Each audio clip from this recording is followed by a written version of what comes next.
이거나 들고 나가라. 여기 다시 오지 마. 어머니. 낡은 보자기에 쌓인 보따리 하나가 바닥에 떨어졌습니다. 먼지가 일어났습니다. 케이크 위에 59개의 초가 타고 있었습니다. 며느리 김순희의 생일이었습니다. 남편 한재윤이 서류를 내밀었습니다. 도장 찍어. 오늘 안으로 나가. 현관문이 열렸습니다. 젊은 여자가 들어왔습니다. 여보, 나왔어요. 순이는 믿을 수 없다는 표정으로 남편을 봤습니다. 시어머니 최명자가 방에서 나왔습니다. 손에 낡은 보따리를 들고 있었습니다.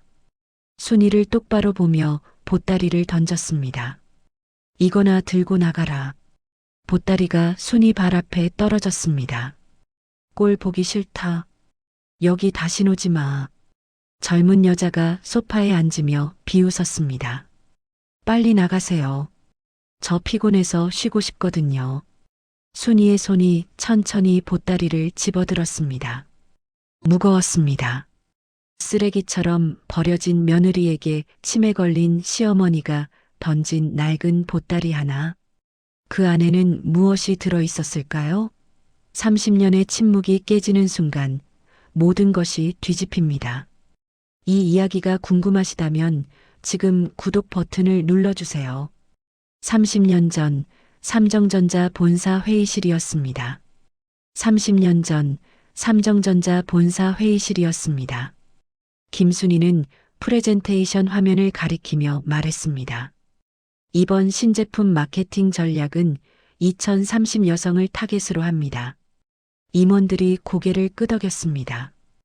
회의가 끝나고 부장이 다가왔습니다. 김 차장, 이번 프로젝트 리더 맡아줘. 자네만 믿네. 순이는 활짝 웃었습니다. 감사합니다. 최선을 다하겠습니다. 그날 저녁 순이는 약혼자 한재윤을 만났습니다. 여보, 오늘 프로젝트 리더로 선정됐어. 진짜 큰 프로젝트야. 한재윤은 무심하게 대답했습니다. 그래.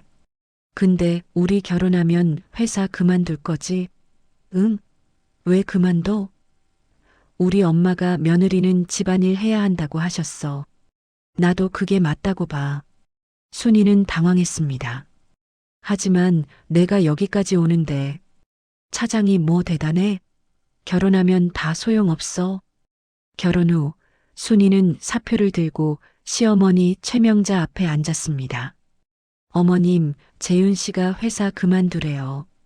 최명자는 안타까운 표정을 지었습니다. 순이야, 다시 생각해봐. 내가 얼마나 열심히 일했는데. 그때 한재윤이 끼어들었습니다. 어머니, 제 와이프가 직장 다니면 체면이 안 서요. 제가 중소기업이지만 대표인데 와이프가 남의 밑에서 일한다는 게 말이 돼요? 최명자는 한숨을 쉬었지만 더 이상 말하지 않았습니다. 순이는 고개를 숙였습니다. 괜찮아요, 어머님. 저도 이제 가정에 충실하고 싶어요. 하지만 그 말을 하는 순이의 눈에는 눈물이 고였습니다. 30년이 흘렀습니다. 새벽 5시 순이는 눈을 떴습니다. 알람이 울리기도 전에 몸이 먼저 일어나는 습관이 벌써 30년째였습니다. 부엌으로 가서 밥을 짓고 국을 끓였습니다. 시어머니 최명자가 거실로 나왔습니다. 순이야, 또 일찍 일어났구나. 어머님, 앉으세요. 아침 차려드릴게요. 식탁에는 정갈한 반찬들이 놓였습니다. 최명자는 순이를 보며 한숨을 쉬었습니다. 너 힘들지? 괜찮아요, 어머님. 익숙해요. 한재윤이 방에서 나왔습니다. 밥 빨리 줘. 오늘 공장에 일찍 가야 해. 순이는 묵묵히 밥상을 차렸습니다. 고맙다는 말도 수고했다는 말도 없었습니다. 한재윤은 밥을 먹으며 신문을 봤습니다. 순이는 그 모습을 보며 설거지를 시작했습니다. 점심시간 순이는 시어머니와 함께 TV를 보고 있었습니다. 뉴스에서 AI 마케팅 이야기가 나왔습니다.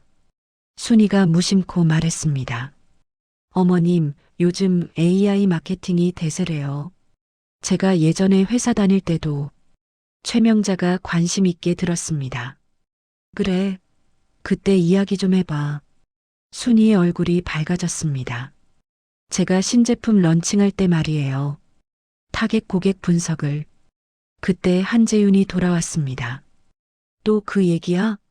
30년 전 이야기 그만 좀 해. 듣는 사람 지겹거든. 순이는 입을 다물었습니다. 밥이나 더 가져와. 배고파.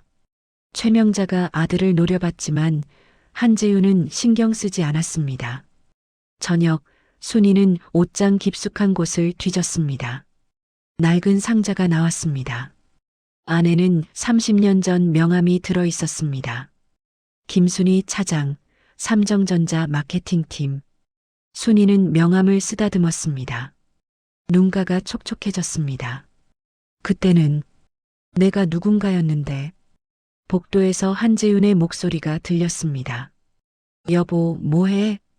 순이는 황급히 명함을 상자에 넣고 옷장 깊숙이 숨겼습니다. 아무것도 아니에요. 금방 갈게요. 거울을 보았습니다. 59세의 자신이 비쳤습니다. 나는 도대체 뭐가 된 거지? 순이는 한숨을 쉬며 방을 나섰습니다. 시어머니 최명자가 복도 끝에서 그 모습을 지켜보고 있었습니다.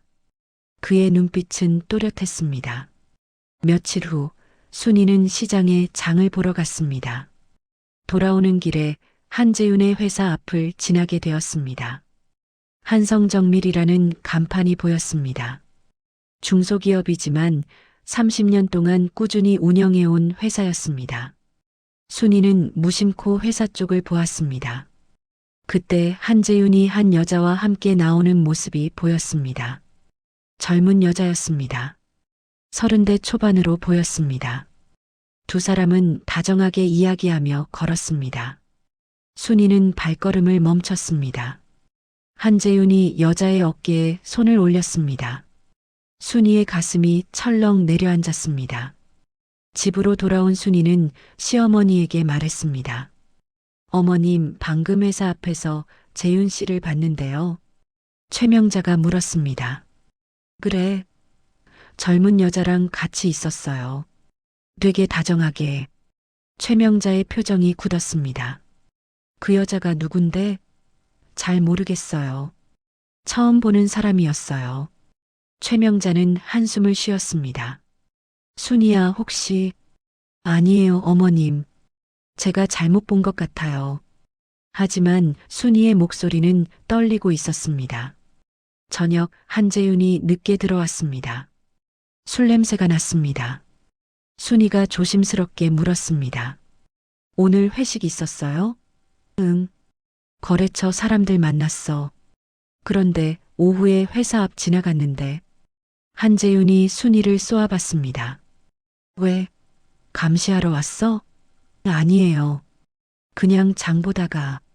다음부터 회사 쪽으로 오지 마. 보기 싫거든. 한재윤은 방으로 들어가 버렸습니다. 순이는 거실에 혼자 남았습니다. 다음 날 순이는 친구 영미를 만났습니다. 카페에 앉아 커피를 마시며 이야기를 나눴습니다. 영미는 순이의 얼굴을 보더니 물었습니다. 순이야, 무슨 일 있어? 표정이 안 좋아. 순이는 한참을 망설이다 말했습니다. 남편이 이상해. 어떻게? 요즘 늦게 들어오고 회사에서 젊은 여자랑 같이 있는 거 봤어. 영미의 표정이 심각해졌습니다. 설마 바람 피우는 거 아니야? 모르겠어. 확실하지 않아서. 순이야, 확인해 봐야 해. 어떻게? 회사에 전화해 보든지. 순이는 고개를 저었습니다. 그럴 수 없어. 만약 아무것도 아닌데 그랬다간. 그래도 넌 알 권리가 있어. 30년을 같이 산 아내잖아. 집으로 돌아온 순이는 한재윤의 휴대폰을 확인하고 싶었습니다. 하지만 용기가 나지 않았습니다. 그날 밤 한재윤이 샤워하는 동안 휴대폰이 거실 탁자에 놓여 있었습니다. 순이는 휴대폰을 집어들었습니다. 손이 떨렸습니다. 비밀번호를 눌렀습니다. 결혼기념일이었습니다. 하지만 비밀번호가 바뀌어 있었습니다. 순이는 당황했습니다. 몇 번을 시도했지만 열리지 않았습니다. 그때 욕실 문이 열렸습니다. 순이는 황급히 휴대폰을 내려놓았습니다. 한재윤이 나왔습니다. 내 휴대폰 만졌어? 아니요. 그냥 울렸길래. 누구 전화였어? 모르겠어요. 제가 받기 전에 끊겼어요. 한재윤은 휴대폰을 집어들고 확인했습니다. 그리고 순이를 의심스럽게 쳐다봤습니다. 다음부터 내 물건 함부로 만지지 마. 그는 휴대폰을 들고 방으로 들어갔습니다. 문을 잠그는 소리가 들렸습니다. 순이는 소파에 앉았습니다. 가슴이 답답했습니다. 30년을 함께 살았는데 이제는 휴대폰도 못 보게 하다니. 시어머니가 방에서 나왔습니다. 순이 옆에 앉았습니다. 순이야, 괜찮아? 어머님. 시어머니는 순이의 손을 꼭 잡았습니다. 힘들지? 순이는 고개를 끄덕였습니다. 눈물이 흘렀습니다. 어머님, 저 어떡하죠? 시어머니는 순이를 안아주었습니다. 괜찮아. 다 잘 될 거야. 하지만 순이는 알고 있었습니다. 아무것도 잘 되지 않을 것이라는 것을. 그날 밤 순이는 잠을 이루지 못했습니다. 천장을 보며 생각했습니다. 30년 동안 나는 뭘 한 거지? 남편은 나를 사랑하기는 한 걸까? 아니면 그냥 집안일 하는 사람으로만 본 걸까? 창밖으로 달빛이 들어왔습니다. 순이는 조용히 눈물을 흘렸습니다. 일주일 후 순이는 다시 영미를 만났습니다. 영미가 심각한 표정으로 말했습니다. 순이야, 너 남편 회사 격리 직원 아니? 응, 왜? 내가 아는 언니가 그 회사 거래처에 다니거든. 그래서? 영미는 잠시 망설이다 말했습니다. 그 격리 직원이랑 내 남편이랑 소문났대. 순이는 숨이 막혔습니다. 확실해? 언니가 여러 번 봤대. 회사 사람들도 다 안대. 순이의 손이 떨렸습니다. 커피잔을 놓을 수가 없었습니다. 순이야, 직접 확인해 봐야 해. 이러다간 바보 되는 거야. 어떻게? 회사 가봐. 오늘 당장. 순이는 고개를 저었습니다. 무서워. 뭘 보게 될지. 그래도 알아야 해. 모르는 척하면서 사는 게 더 무서운 거야. 영미의 말이 맞았습니다. 순이는 결심했습니다. 그날 오후 순이는 한재윤의 회사로 향했습니다. 가슴이 두근거렸습니다. 회사 건물 맞은편 카페에 앉았습니다. 창가 자리에서 회사 입구가 보였습니다. 1시간을 기다렸습니다. 오후 6시 퇴근 시간이었습니다. 직원들이 하나둘 나왔습니다. 그때 한재윤이 나왔습니다. 옆에 젊은 여자가 있었습니다. 지난번에 봤던 그 여자였습니다. 두 사람은 나란히 걸었습니다. 한재윤이 여자의 허리에 손을 올렸습니다. 여자가 한재윤에게 기대며 웃었습니다. 순이는 그 장면을 똑똑히 봤습니다. 두 사람은 근처 식당으로 들어갔습니다. 순이도 따라갔습니다. 식당 입구에서 안을 들여다봤습니다. 한재윤과 여자가 구석자리에 앉았습니다. 메뉴를 보며 이야기를 나눴습니다. 한재윤이 여자의 손을 잡았습니다. 여자가 수줍게 웃었습니다. 순이는 더 이상 볼 수 없었습니다. 식당을 떠났습니다. 공원 벤치에 앉았습니다. 눈물이 흘렀습니다. 30년 동안 믿었던 사람이었습니다. 아이를 낳고 키우고 시부모를 모시며 살았습니다. 그런데 이렇게 배신하다니. 순이는 하늘을 올려다봤습니다. 왜 나한테 이런 일이? 휴대폰이 울렸습니다. 한재윤이었습니다. 순이는 전화를 받지 않았습니다. 다시 울렸습니다. 이번엔 받았습니다. 여보세요. 어디야? 지금 집에 왔는데 없네. 밖에 나왔어요. 언제 들어와? 순이는 참을 수 없었습니다. 당신 지금 어디예요? 회사에서 막 퇴근했어. 왜? 거짓말. 순이의 목소리가 떨렸습니다. 뭐? 당신 지금 회사에 없잖아요. 어떻게 알아? 순이는 전화를 끊어버렸습니다. 집으로 돌아갔습니다. 시어머니가 거실에 계셨습니다. 순이야, 어디 갔다 와? 얼굴이 왜 그래? 순이는 시어머니 앞에 주저앉았습니다. 어머님, 재윤 씨가 바람을 피워요. 시어머니의 표정이 굳었습니다. 확실해? 제 눈으로 봤어요. 여자랑 같이 있는 거. 시어머니는 한숨을 쉬었습니다. 그 자식이. 순이는 울었습니다. 어머님, 저 어떡하죠? 30년을 함께 살았는데. 시어머니가 순이의 손을 꼭 잡았습니다. 순이야, 너 잘못 없어. 다 내 자식 잘못이야. 어머님. 시어머니는 눈물을 그렁그렁거렸습니다. 미안해. 내가 잘못 키웠어. 아니에요, 어머님. 잘못은 재윤 씨가 한 거예요. 두 사람은 한참을 앉아 있었습니다. 1시간 후 한재윤이 집에 들어왔습니다. 표정이 좋지 않았습니다. 순이를 노려봤습니다. 너 오늘 날 미행했어? 순이는 대답하지 않았습니다. 내가 물어봤잖아. 미행한 거 맞아? 당신이 거짓말했잖아요. 회사에서 퇴근했다고. 그게 뭐 어때서? 당신 여자 만났잖아요. 순이의 목소리가 떨렸습니다. 한재윤은 비웃었습니다. 여자? 그냥 회사 직원이야. 거짓말하지 마세요. 손잡고 있었잖아요. 그게 뭐 대수라고 호들갑이야. 순이는 참을 수 없었습니다. 대수예요. 엄청난 대수예요. 한재윤은 짜증을 냈습니다. 아, 진짜 답답해. 그냥 친한 직원이라고. 그런 거짓말 더 하지 마세요. 저 바보 아니에요. 시어머니가 나왔습니다. 이 자식아, 내가 뭘 잘못했는지 알아? 어머니는 상관하지 마세요. 어른 일이에요. 내 와이프 울리는 게 어른 일이야? 시어머니가 소리를 질렀습니다. 한재윤은 더 이상 말하지 않았습니다. 방으로 들어가 버렸습니다. 문을 쾅 닫는 소리가 들렸습니다. 순이는 소파에 주저앉았습니다. 30년 만에 처음으로 남편과 제대로 싸웠습니다. 그날 이후 한재윤은 집에 거의 들어오지 않았습니다. 회식이 있다느니 야근을 한다느니 핑계를 댔습니다. 순이는 더 이상 묻지 않았습니다. 물어봐야 거짓말만 들을 테니까요. 시어머니만 순이 곁을 지켰습니다. 밤마다 함께 TV를 보며 시간을 보냈습니다. 순이야, 너 혼자 너무 힘들지? 괜찮아요, 어머님.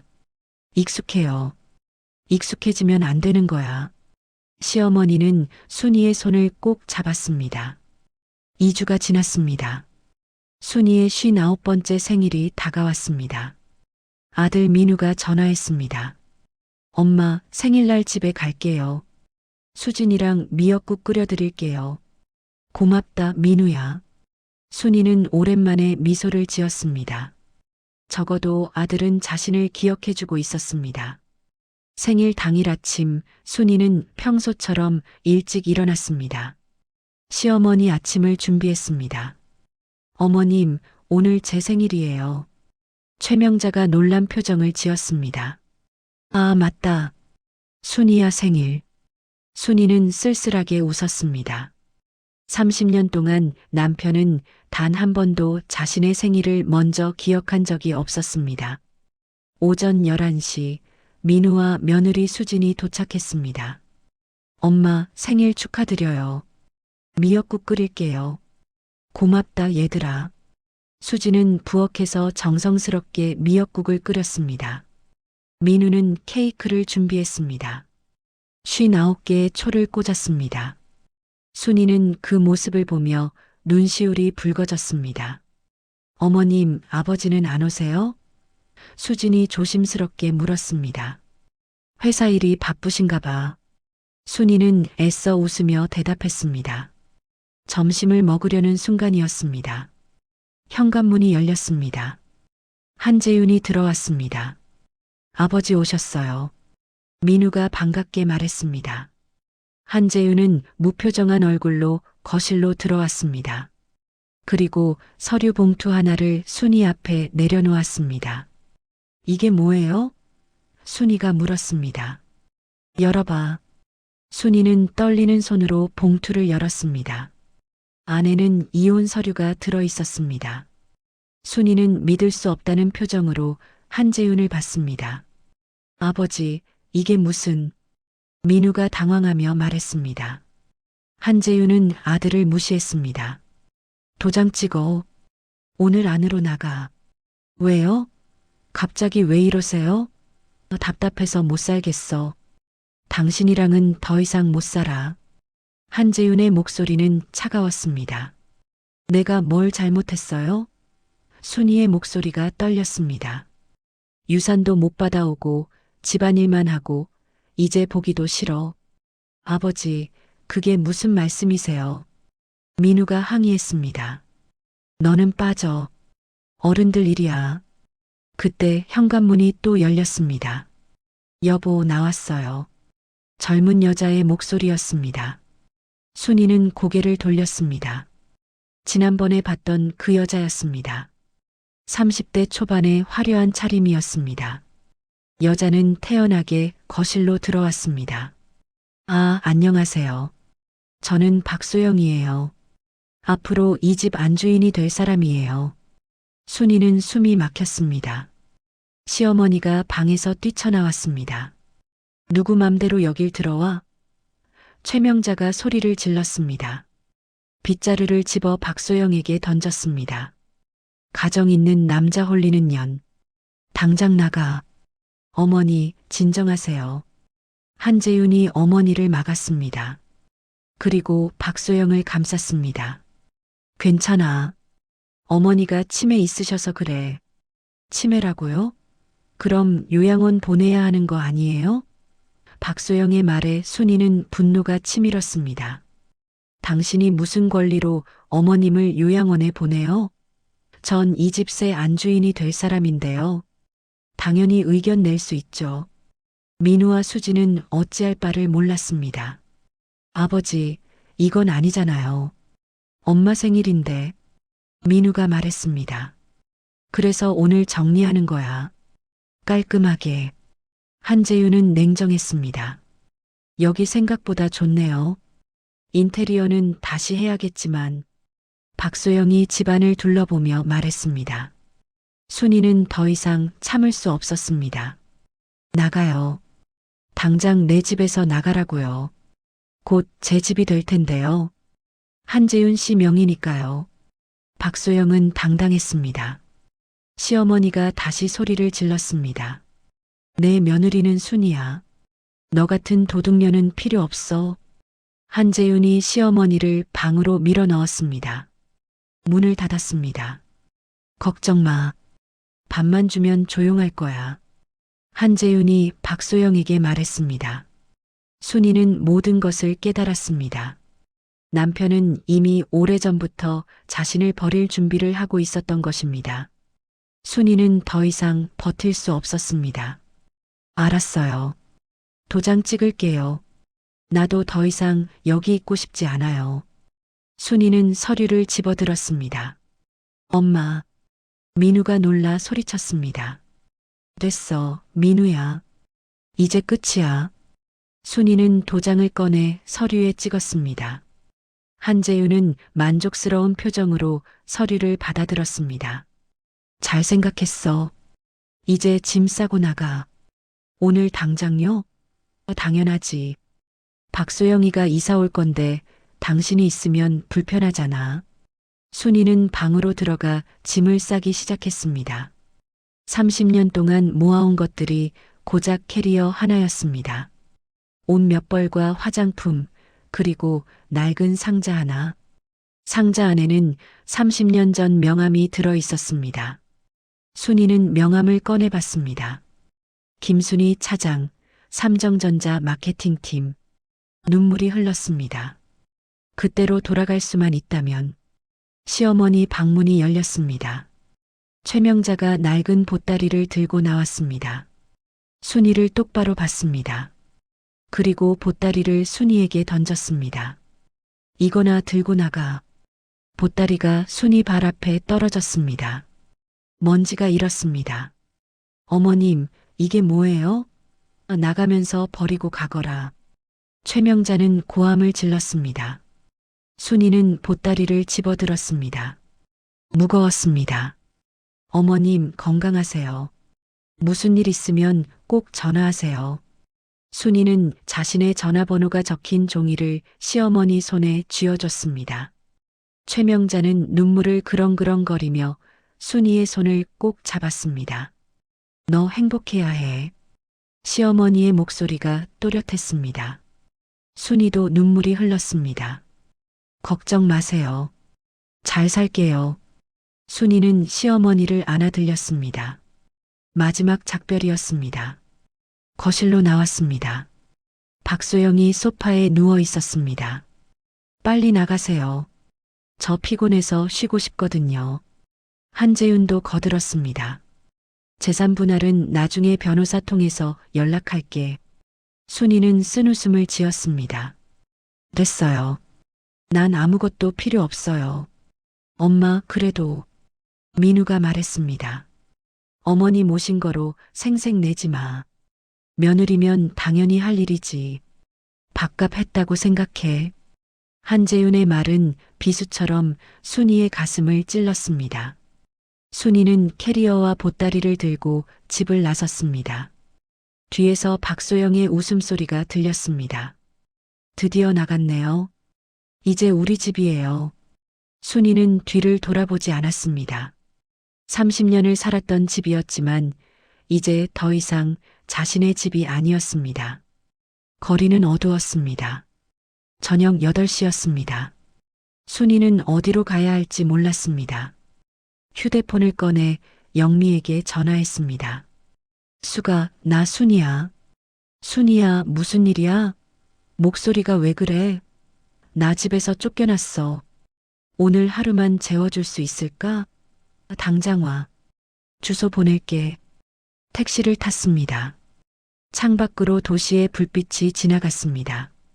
순이는 무릎 위에 보따리를 올려놓고 멍하니 앉아 있었습니다. 59년을 살았는데 내 이름으로 된 게 하나도 없네. 눈물이 또 흘렀습니다. 영미의 집에 도착했습니다. 영미가 문을 열었습니다. 순이야, 어서 와. 순이는 영미를 보는 순간 주저앉아 울었습니다. 영미가 순이를 안아줬습니다. 괜찮아. 다 괜찮을 거야. 일단 들어와. 영미의 집은 작은 빌라였습니다. 하지만 순이에게는 따뜻하게 느껴졌습니다. 샤워하고 밥 먹자. 영미가 말했습니다. 순이는 욕실로 들어갔습니다. 따뜻한 물이 몸을 적셨습니다. 물줄기를 맞으며 순이는 다시 울었습니다. 30년이 물과 함께 흘러내리는 것 같았습니다. 샤워를 마치고 나오니 식탁에 라면이 놓여 있었습니다. 영미가 끓여준 것이었습니다. 먹어. 배고프지? 순이는 라면을 먹었습니다. 맛이 없었습니다. 아무 맛도 느껴지지 않았습니다. 그냥 기계적으로 젓가락을 움직였습니다. 밤 11시, 영미는 순이에게 작은 방을 내줬습니다. 여기서 자. 필요한 거 있으면 언제든 말해. 고마워, 영미야. 순이는 방에 들어가 이불을 폈습니다. 캐리어와 보따리를 옆에 두었습니다. 보따리를 보니 시어머니가 생각났습니다. 버리라고 하셨는데 버릴 수가 없었습니다. 천장을 보며 누웠습니다. 잠이 오지 않았습니다. 머릿속으로 오늘 있었던 일들이 주마등처럼 지나갔습니다. 이혼 서류, 박소영의 비웃음, 한재윤의 차가운 눈빛, 시어머니의 눈물. 순이는 조용히 울었습니다. 59년을 살았는데 나한테 남은 게 뭐지? 캐리어 하나와 낡은 보따리. 그게 전부였습니다. 새벽 2시 순이는 여전히 잠들지 못했습니다. 일어나 앉았습니다. 보따리가 눈에 들어왔습니다. 열어볼까? 아니면 그냥 버릴까? 순이는 한참을 망설였습니다. 내일 열어보자. 지금은 힘들어. 다시 누웠습니다. 하지만 잠은 오지 않았습니다. 다음 날 아침 순이는 눈을 떴습니다. 창밖으로 햇살이 들어왔습니다. 잠시 어디인가 했습니다. 그러다 어젯밤 일들이 떠올랐습니다. 가슴이 답답했습니다. 거실로 나갔습니다. 영미가 아침을 준비하고 있었습니다. 일어났어? 잠은 잤어? 잘 못 잤어. 영미가 커피를 내밀었습니다. 일단 마셔. 기운 차려야지. 아침을 먹으며 영미가 물었습니다. 순이야, 이제 어떻게 할 거야? 모르겠어.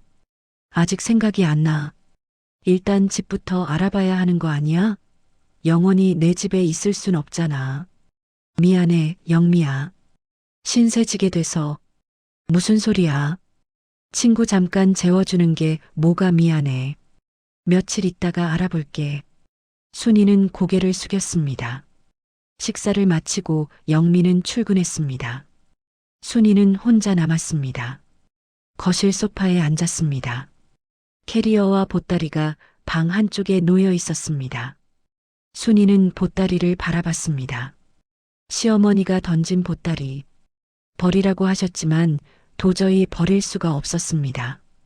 열어볼까? 순이는 보따리를 무릎에 올렸습니다. 낡은 보자기였습니다. 천천히 매듭을 풀었습니다.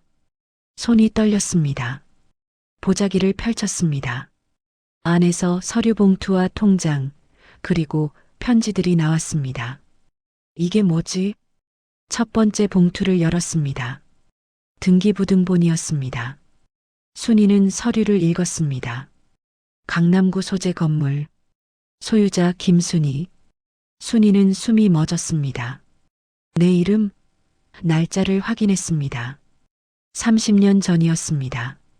결혼 직후였습니다. 이럴 수가. 두 번째는 통장이었습니다. 김순이 명의였습니다. 순이는 통장을 펼쳤습니다. 매달 임대료가 입금되어 있었습니다. 30년 동안 한 번도 빠짐없이. 잔액을 확인했습니다. 8억 2천만 원. 순이는 손이 떨렸습니다. 통장을 떨어뜨릴 뻔했습니다. 세 번째 봉투를 열었습니다. 삼성전자 인사기록 사본이었습니다. 김순이 차장, 마케팅 혁신상 수상, 신제품 런칭 프로젝트 리더.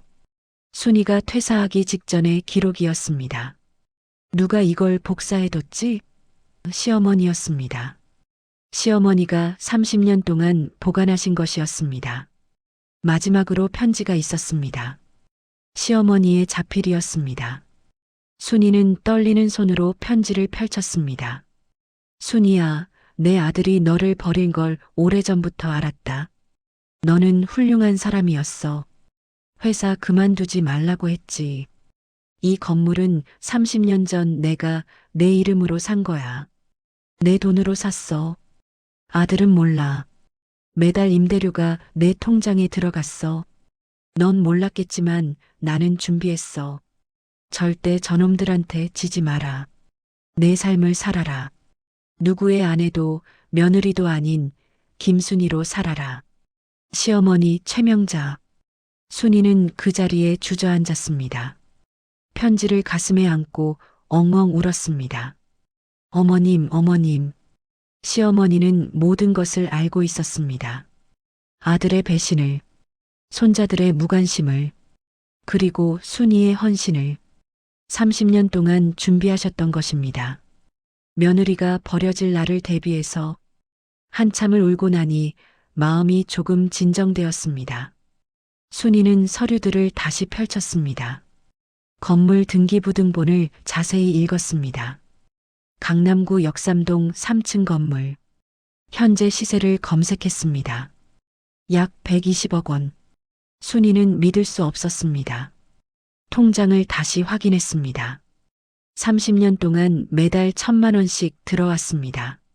순이는 한 번도 이 통장의 존재를 몰랐습니다.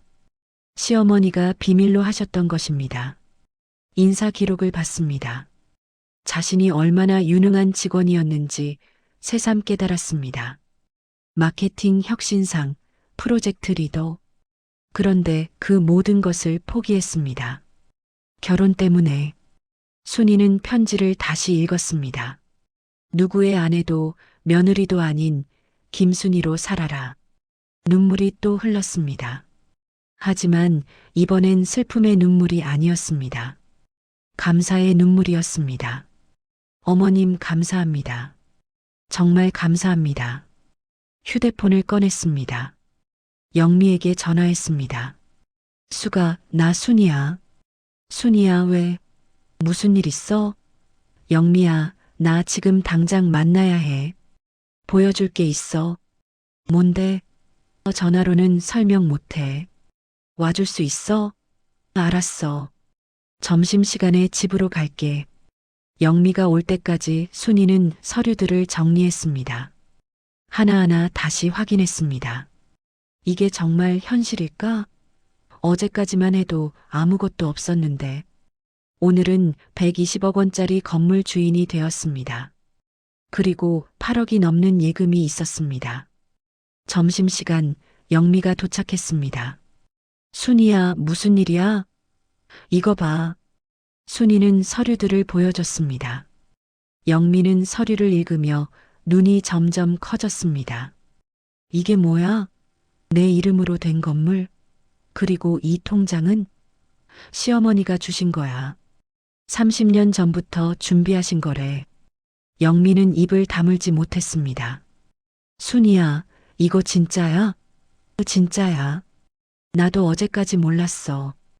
영미가 순이를 꼭 안았습니다. 순이야, 잘됐다. 정말 잘됐어. 이제 걱정 없겠다. 순이도 영미를 안았습니다. 두 사람은 한참을 그렇게 있었습니다. 다음 날 순이는 법무법인을 찾았습니다. 영미가 소개해준 변호사였습니다. 상담실에 앉아 서류들을 꺼냈습니다. 변호사는 서류를 하나하나 검토했습니다. 김순희 씨, 이 건물 등기가 확실히 부인 명의네요. 30년 전 등기입니다. 정말 제 거예요? 물론입니다. 법적으로 완전히 부인 소유예요. 남편분은 전혀 모르셨던 거군요. 변호사는 계속 서류를 살폈습니다. 이 건물 현재 시세가 약 120억 원입니다. 순이는 다시 한번 그 숫자를 들었지만 실감이 나지 않았습니다. 그리고 이 통장도 부인 명의예요. 30년간 임대료가 모두 이 통장에 입금됐네요. 남편분은 이 사실을 아세요? 모를 거예요. 저도 어제 처음 알았어요. 그렇다면 이혼 시 재산분할 대상이 아닙니다. 이건 부인의 고유 재산이에요. 순이는 안도의 한숨을 쉬었습니다. 남편이 이 재산을 건드릴 수 없다는 뜻이었습니다. 변호사님, 남편이 재산분할 청구하면 어떻게 돼요? 남편분 재산을 부인이 나눠받을 순 있지만 부인 재산을 남편이 나눠 가질 순 없습니다. 이건 시어머니께서 부인에게 증여하신 거니까요. 순이는 시어머니의 지혜에 다시 한번 감탄했습니다. 그날 오후 순이의 휴대폰이 울렸습니다. 한재윤이었습니다. 순이는 잠시 망설이다 전화를 받았습니다. 여보세요. 순이야, 우리 다시 생각해보자. 이혼은 너무 급했어. 순이는 차분하게 대답했습니다. 왜요? 갑자기. 그게. 우리 30년을 함께 했잖아. 그렇게 끝내긴 아쉬워. 30년이면 충분히 밥값했다고 하셨잖아요. 그건 내가 화가 나서 한 말이고. 순이는 전화를 끊었습니다. 영미가 물었습니다. 누구야? 한재윤이요. 다시 생각해보자고. 뻔뻔하네. 뭔가 눈치챈 것 같아. 그럴 리 없는데. 순이는 고개를 저었습니다. 하지만 불안한 마음이 들었습니다. 이틀 후 순이는 카페에서 누군가를 기다리고 있었습니다. 박소영이 들어왔습니다. 언니, 여기 있었네요. 박소영은 태연하게 앉았습니다. 저를 왜 만나자고 했어요? 순이는 커피를 한 모금 마셨습니다. 이야기할 게 있어서요. 뭔데요?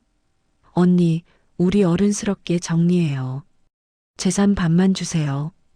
그럼 조용히 넘어갈게요. 순이는 박소영을 똑바로 봤습니다. 무슨 재산을 나눠요? 집이랑 한재윤 씨 회사요. 남편 재산 있잖아요. 내 재산이 있는데 왜 남편 재산을 나눠받아야 하죠? 박소영은 순이를 비웃었습니다. 언니가 무슨 재산이 있어요? 집에서 30년 동안 밥만 했잖아요. 순이는 미소를 지었습니다. 나한테도 재산이 있어요. 뭐가 있는데요? 건물 하나 있어요. 강남에. 박소영의 표정이 굳었습니다. 거짓말. 정말이에요. 120억짜리 건물이요. 30년 전부터 제 이름이었어요. 말도 안 돼요. 한재윤 씨가 그런 말 안 했는데 남편도 몰랐어요. 시어머니가 비밀로 하셨거든요. 박소영은 얼굴이 새하얗게 변했습니다. 그럼 저희가 뭘 받는데요? 남편 재산 절반은 받을 수 있겠죠. 회사랑 집. 하지만 제 건물은 손댈 수 없어요. 박소영이 일어섰습니다. 한재윤 씨한테 얘기해야겠어요. 이건 사기예요. 사기가 아니에요. 합법이에요. 순이는 차분했습니다. 박소영은 황급히 카페를 나갔습니다. 순이는 커피를 마저 마셨습니다. 이제 시작이구나. 사흘 후 순이에게 법원 서류가 도착했습니다. 한재윤이 재산분할 청구 소송을 제기한 것입니다. 순이는 변호사에게 연락했습니다. 변호사님, 소송이 들어왔어요. 예상했던 일입니다. 걱정하지 마세요. 우리가 이길 겁니다. 정말요? 물론입니다. 증거가 완벽해요. 건물은 30년 전부터 부인 명의였고 시어머니 증여가 명확합니다. 첫 재판일이 왔습니다. 순이는 법정에 섰습니다. 한재윤과 박소영도 반대편에 앉아 있었습니다. 판사가 입장했습니다. 원고 측 주장을 들어보겠습니다. 한재윤의 변호사가 일어섰습니다. 재판장님, 피고는 30년간 전업주부였습니다. 건물을 구입할 능력이 없었습니다. 따라서 이 건물은 부부 공동재산으로 봐야 합니다. 증거가 있습니까? 상식적으로 그렇습니다. 순이의 변호사가 일어섰습니다. 재판장님, 이 건물은 피고 시어머니께서 30년 전 피고에게 증여하신 것입니다. 등기부등본을 확인해 주시기 바랍니다. 변호사는 서류를 제출했습니다. 판사는 서류를 검토했습니다. 등기일자가 30년 전이군요. 원고 측은 이에 대한 반박이 있습니까? 한재윤의 변호사는 당황했습니다. 시어머니가 그런 재산이 어디 있었습니까? 시어머니의 재산 내역을 제출하겠습니다. 순이의 변호사가 또 다른 서류를 냈습니다. 시어머니 최명자는 독립운동가 집안 출신으로 상당한 재산을 상속받으셨습니다. 이 건물은 그 재산으로 구입하신 것입니다. 판사가 물었습니다. 원고는 이 사실을 알고 있었습니까? 한재윤은 고개를 숙였습니다. 몰랐습니다. 그렇다면 원고가 모르는 재산을 부부 공동재산으로 볼 수는 없겠군요. 재판장님, 하지만 한재윤이 항변하려 했지만 판사가 말을 끊었습니다. 다음 재판에서 계속하겠습니다. 법정을 나서며 한재윤이 순이에게 다가왔습니다. 너 이게 뭐야? 어머니가 나한테 아무 말도 안 했잖아. 어머님이 저한테 주신 거예요. 당신은 상관없어요. 한재윤은 분노에 떨었습니다. 박소영이 한재윤의 팔을 잡았습니다. 여보, 항소해요. 질 수 없어요. 순이는 두 사람을 지나쳐 걸어갔습니다. 이제 모든 것이 뒤집혔습니다.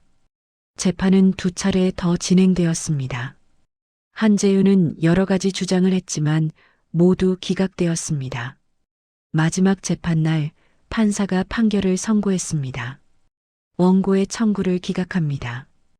해당 부동산은 피고 김순희의 고유 재산으로 인정합니다. 한재윤은 고개를 떨구었습니다. 박소영은 울음을 터뜨렸습니다. 순이는 조용히 법정을 나섰습니다. 법원 밖에서 한재윤이 기다리고 있었습니다. 순이야, 제발 부탁이야. 조금만 나눠줘. 우리 정말 힘들어. 순이는 한재윤을 똑바로 봤습니다.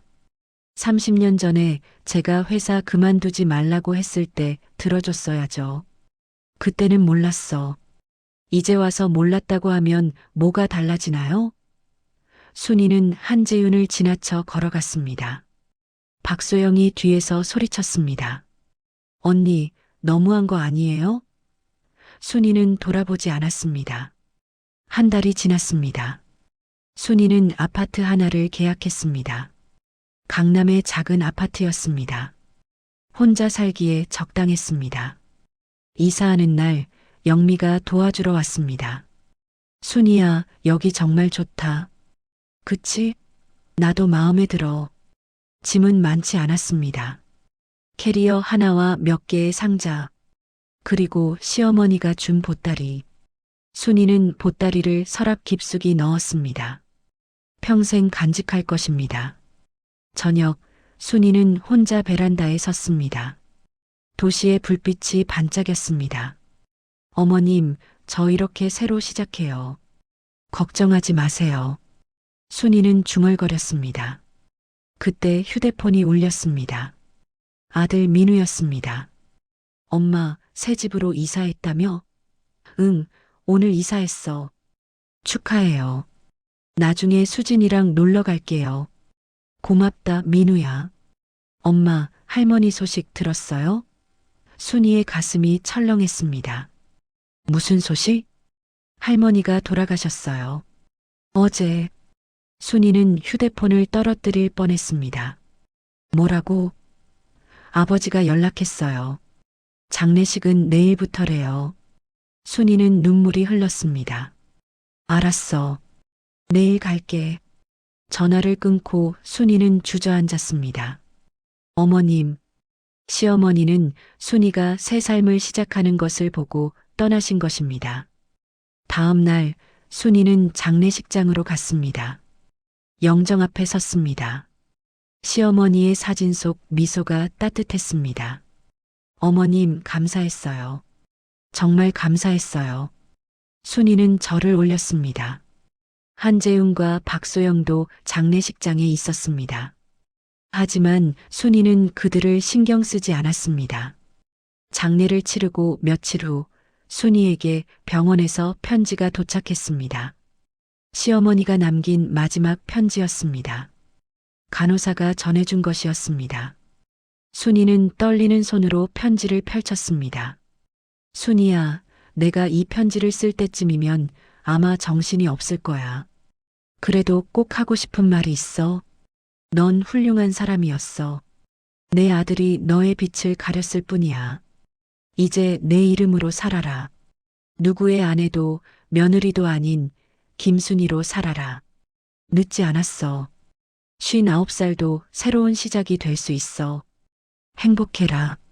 그게 내 마지막 소원이다. 어머니가. 순이는 편지를 읽으며 울었습니다. 네, 어머님. 약속드려요. 행복하게 살게요. 한 달 후 순이는 강남 빌딩을 방문했습니다. 자신이 소유한 건물이었습니다. 1층은 카페, 2층은 사무실, 3층은 주택으로 임대되어 있었습니다. 순이는 건물을 둘러봤습니다. 어머님이 평생 관리하신 건물. 이제 제가 잘 지킬게요. 2층 사무실 안 공간을 비워달라고 했습니다. 순이가 쓸 공간이었습니다. 인테리어를 마치고 문패를 달았습니다. 김순이 마케팅 컨설팅. 30년 만에 다시 시작하는 것이었습니다. 책상을 놓고 의자를 놓았습니다. 책상 위에 2개의 명함을 나란히 놓았습니다. 30년 전 명함과 새로 만든 명함. 김순이 차장, 삼정전자 마케팅팀. 김순이 대표, 김순이 마케팅 컨설팅. 첫 고객이 들어왔습니다. 중소기업 사장이었습니다. 대표님, 저희 회사 마케팅 좀 도와주세요. 순이는 미소를 지었습니다. 어떤 제품을 만드시나요? 순이는 30년 전의 실력을 꺼냈습니다. 여전히 날카로웠습니다. 상담을 마치고 고객이 나갔습니다. 대표님 정말 대단하세요. 다음 주에 다시 올게요. 저녁, 순이는 사무실 창가에 섰습니다. 해가 지고 있었습니다. 도시가 주황빛으로 물들었습니다. 어머님, 저 이제 시작해요. 59살에 시작하는 제 인생이요. 늦지 않았죠? 바람이 살랑 불었습니다. 마치 시어머니가 대답하는 것 같았습니다. 순이는 책상으로 돌아왔습니다. 노트북을 켰습니다. 새로운 프로젝트를 시작했습니다. 손가락이 키보드 위를 움직였습니다. 30년 동안 잊고 있던 감각이 돌아왔습니다. 순이는 미소를 지으며 일했습니다. 더 이상 누군가의 그림자가 아니었습니다. 김순이 그 자신이었습니다. 밤 11시 일을 마치고 순이는 집으로 돌아왔습니다. 샤워를 하고 침대에 누웠습니다. 천장을 보았습니다. 59년을 살았지만 진짜 인생은 지금부터구나. 창밖으로 달빛이 들어왔습니다. 순이는 평화로운 마음으로 잠들었습니다. 내일은 또 새로운 하루가 시작될 것입니다. 김순이로 사는 하루가. 여러분도 누군가의 그림자로 살고 계신가요? 아니면 순이처럼 자신의 이름으로 살아가고 계신가요? 이 이야기가 힘들게 살아가시는 모든 분들께 작은 위로가 되었기를 바랍니다. 오늘 이야기가 마음에 드셨다면 좋아요 버튼 꾹 눌러주시고 구독과 알림 설정도 부탁드립니다. 다음에도 더 감동적인 이야기로 찾아뵙겠습니다. 오늘도 행복한 하루 보내세요. 감사합니다.